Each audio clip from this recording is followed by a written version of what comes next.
Now we are going to combine if and for loop. Okay, now first we will create a data. Data is equal to list of range of, again I am saying 5 to 100. Now we have created a list of data. Now again I will iterate this one. For data value in data, print data value. Correct?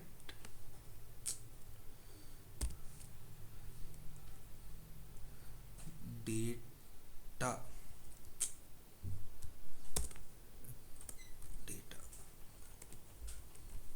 value.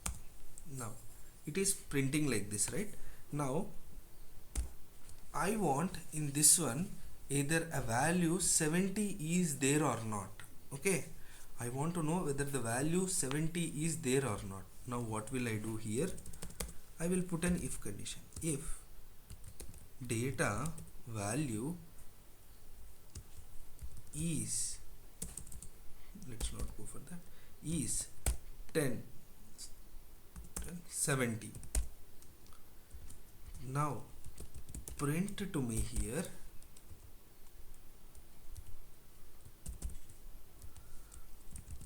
value. Again we are combining something from string literals. If you remember here, I am combining here string literals. I am making f is f string. Data value,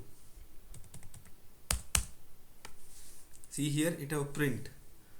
Let me put it in a proper way.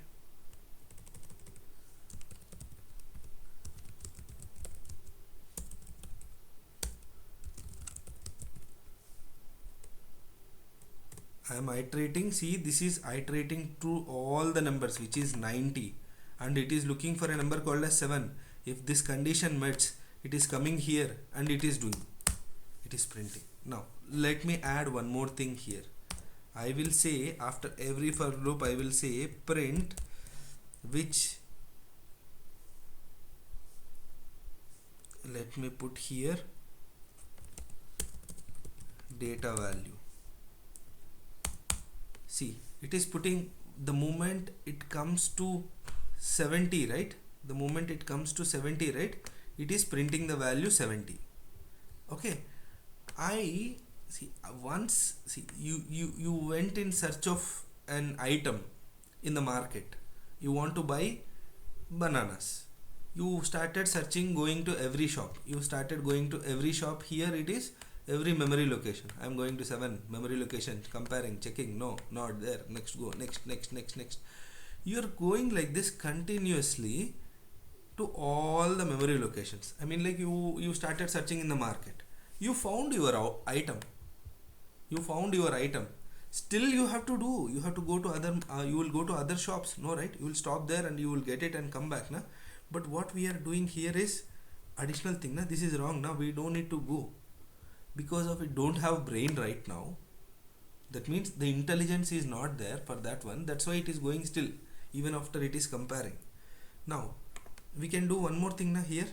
Now in this if condition, now we can put one more thing. What is that na? One more statement called as break. I'm placing one more statement called as break. What this will do is, once let this hit, I will say it is done. Now see what it will happen. First time it will come for loop, first item it will take, compares, not matching, again it will go. Second, it will not enter inside this one until this condition is satisfied. The moment you find your item in the market, you have to stop searching, right? This is what I mean, like you have to start iterating, na? I mean, like this iteration is going on here, right? You have to stop the iteration, na? The break, always the break statement will break the immediate for loop or any loop that is running right away in that moment.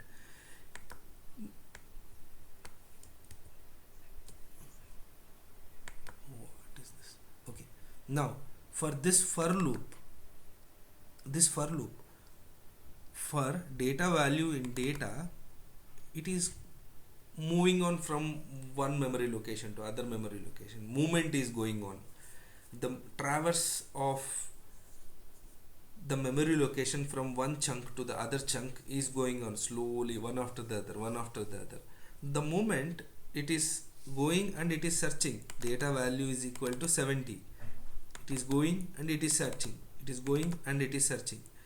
The moment it sees the break statement, right, what it will say is, hey, who is doing the traverse? They will check, okay, I am doing it, I am in which for loop, break that for loop. Now this is what the for loop is happening. Now when I hit this one, what it is doing, the moment it comes and touches this 70, right, 70, no, oh, I found mine, I will break this for loop now, I don't want to continue my search in the memory location. That is what it is happening. That is the use of break statement. That is the use of break statement.